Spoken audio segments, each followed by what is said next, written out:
नमस्कार, स्वागत है आप सभी का। दूरदर्शन समाचार आप देख रहे हैं और सांकेतिक भाषा के इस खास बुलेटिन को लेकर हाजिर हूं मैं कृतिका। साथ ही मेरे साथ है मेरी सहयोगी मनीषा, जो खबरों को सांकेतिक भाषा में आप सभी तक पहुंचाएंगी।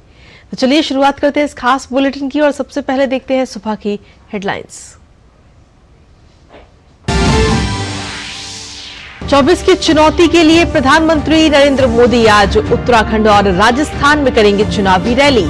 तो वहीं अमित शाह कर्नाटक में और बीजेपी अध्यक्ष जेपी नड्डा मध्य प्रदेश में करेंगे प्रचार अभियान की शुरुआत।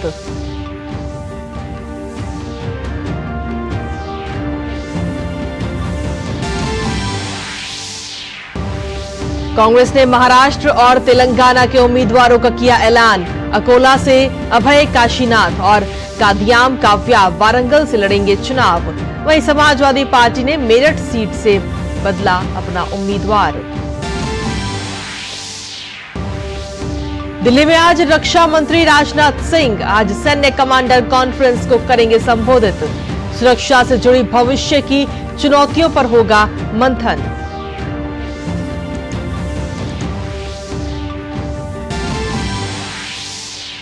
देश में लागू होने वाले नए आपराधिक कानून की सीजीआई टीवाई चंद्रचूड़ ने की तारीफ। कहा, आधुनिक न्याय व्यवस्था के लिए महत्वपूर्ण कदम।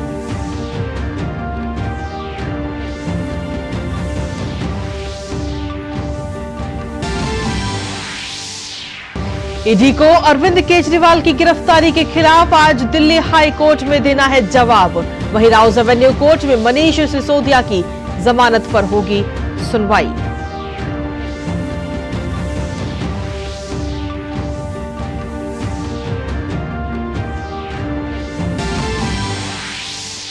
अंतर्राष्ट्रीय खबरों में इजराइल में अल जजीरा चैनल के प्रसारण पर रोक। प्रधानमंत्री नेतन्याहू ने बताया आतंकी चैनल। कहा, इजरायली सुरक्षा को नुकसान पहुंचाने और इजराइल के खिलाफ हिंसा भड़काने में थी बड़ी भूमिका। और खेल की खबरों में आईपीएल में मुंबई इंडियंस की लगातार तीसरी हार। राजस्थान रॉयल्स ने दी शिकस्त। आज रॉयल चैलेंजर्स बेंगलुरु और लखनऊ सुपर जॉयंट्स होंगे आमने सामने।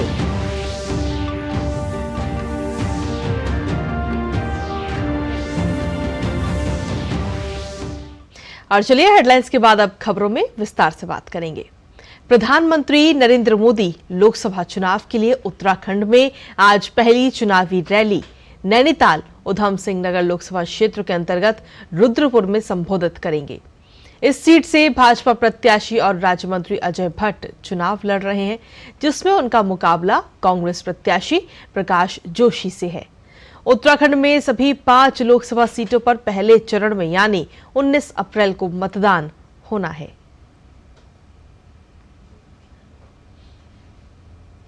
वहीं प्रधानमंत्री नरेंद्र मोदी आज जयपुर ग्रामीण लोकसभा क्षेत्र के अंतर्गत कोटपुतली में एक चुनावी रैली को संबोधित करेंगे।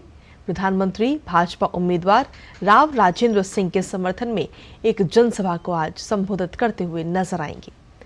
लोकसभा चुनाव की दृष्टि से राजस्थान में प्रधानमंत्री की ये पहली सभा होगी। आपको बता दें कि राजस्थान में लोकसभा चुनाव 2 चरणों में 19 और 26 अप्रैल को होंगे।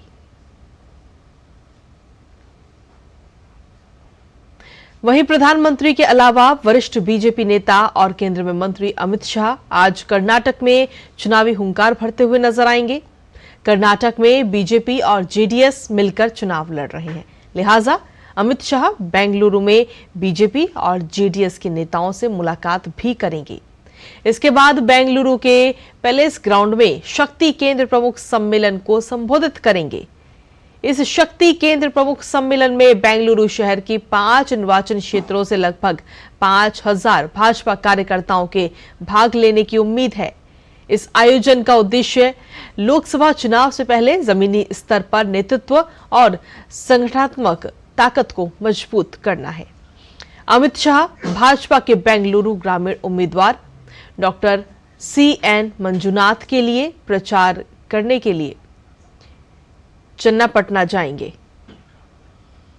डॉक्टर सीएन मंजुनाथ का मुकाबला कांग्रेस उम्मीदवार डीके सुरेश से है, जो उप मुख्यमंत्री डीके शिव कुमार के भाई हैं। केंद्रीय गृह मंत्री अमित शाह कर्नाटक के रामनगर में, चिकमगलूर में डीटी राम सर्कल, चन्नापटना तक एक रोड शो भी करेंगे, जिसमें नागरिकों के साथ संवाद भी किया जाएगा। और वहीं भारतीय जनता पार्टी के अध्यक्ष जेपी नड्डा आज मध्य प्रदेश में चुनावी हुंकार भरते हुए नजर आएंगे। मध्य प्रदेश में लोकसभा के चुनाव 4 चरण में पूरे होंगे, लिहाजा तय रणनीति के अनुसार भारतीय जनता पार्टी ने अपना पूरा प्लान तैयार किया है। जेपी नड्डा आज जबलपुर और शहडोल में होंगे, जहां वो चुनावी रैली तो करेंगे ही, साथ ही पार्टी नेताओं और कार्यकर्ताओं की बैठक भी लेंगे और चुनावी स्थितियों का जायजा लेंगे। जबलपुर में शक्ति केंद्र प्रमुख, बूथ अध्यक्ष और त्रिदेव सम्मेलन को संबोधन करेंगे। इसके बाद शहडोल में उनकी चुनावी रैली भी होगी।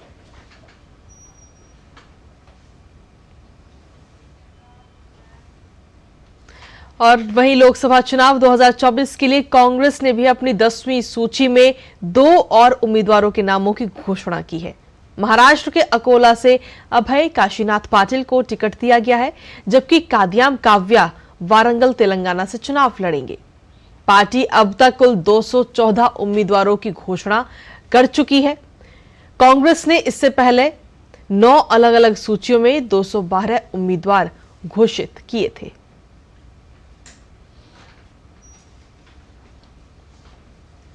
और चलिए अब अन्य खबरों का भी रुख करते हैं, जहां भारत के चीफ जस्टिस डीवाई चंद्रचूड़ ने नए आपराधिक कानूनों की तारीफ की है।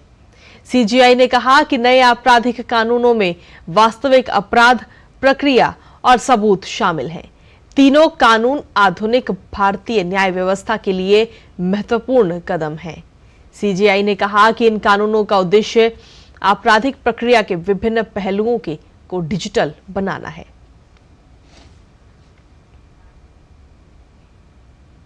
वहीं सुप्रीम कोर्ट ने चुनावों में वीवीपैट पर्चियों की पूरी गिनती की मांग वाली याचिका पर चुनाव आयोग और केंद्र से जवाब मांगा है। वर्तमान परिस्थितियों में वीवीपैट पर्चियों के माध्यम से किसी भी 5 चयनित ईवीएम का सत्यापन किया जाता है। सामाजिक कार्यकर्ता और वकील अरुण कुमार अग्रवाल की ओर से दायर इस याचिका में कहा गया है कि यदि वीवीपैट पर्चियों का एक साथ सत्यापन किया जाता है तो प्रत्येक लोकसभा क्षेत्र में गिनती के लिए अधिक अधिकारी तैनात करने होंगे और पूरा सत्यापन 5 से 6 घंटे में किया जा सकता है। इस याचिका में बताया कि सरकार ने 24 लाख वीवीपैट खरीदे हैं, जिसमें लगभग 5,000 करोड़ रुपए खर्च किए गए और बावजूद इसके करीब 20,000 वीवीपैट की पर्चियां ही सत्यापित हो सकती हैं। इस पूरे मामले में याचिका पर चुनाव आयोग और केंद्र सरकार को नोटिस जारी किया गया है, जिसे 17 मई को सुनवाई के लिए तय भी किया जा सकता है।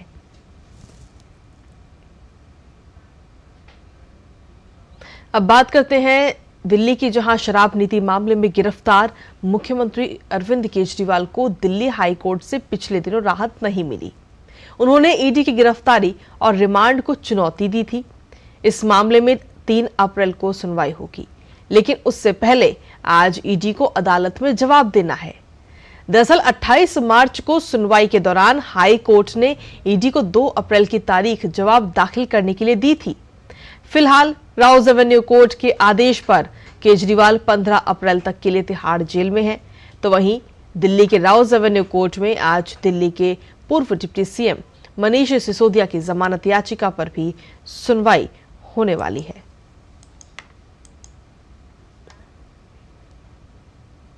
और अब बात करते हैं अंतर्राष्ट्रीय खबर की, जहां इजराइल के प्रधानमंत्री बेंजामिन नेतन्याहू ने देश में समाचार चैनल अल जजीरा के प्रसारण पर रोक लगा दी है। संसद द्वारा बीते कल एक कानून पारित करने के बाद नेतन्याहू ने आतंकी चैनल को बंद करने का संकल्प जताया। ये कानून पारित होने के बाद सरकार के लिए अल जजीरा का इजराइल में प्रसारण रोकने का रास्ता साफ हो गया।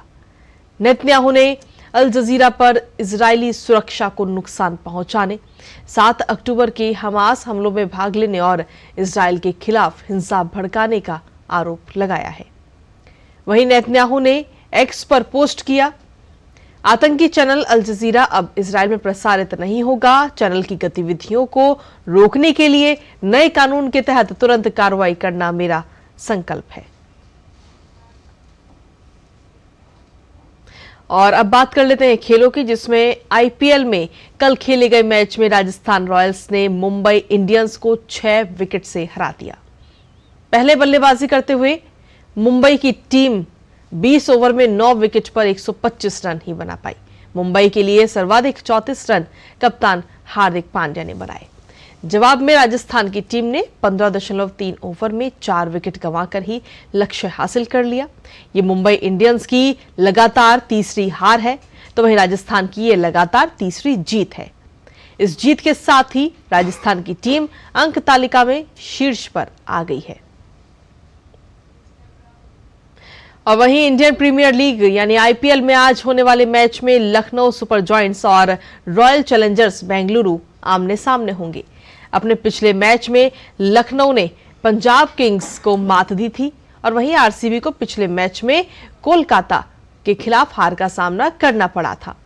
लखनऊ सुपर जायंट्स 2 मैच में 1 जीत और 1 हार के साथ अंक तालिका में 6ठे स्थान पर है, तो वहीं रॉयल चैलेंजर्स बेंगलुरु 3 मैच में 1 जीत के साथ और 2 हार के बाद तालिका में 9वें स्थान पर है।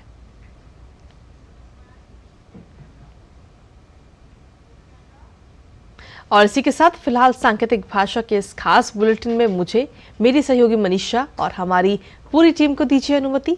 नमस्कार।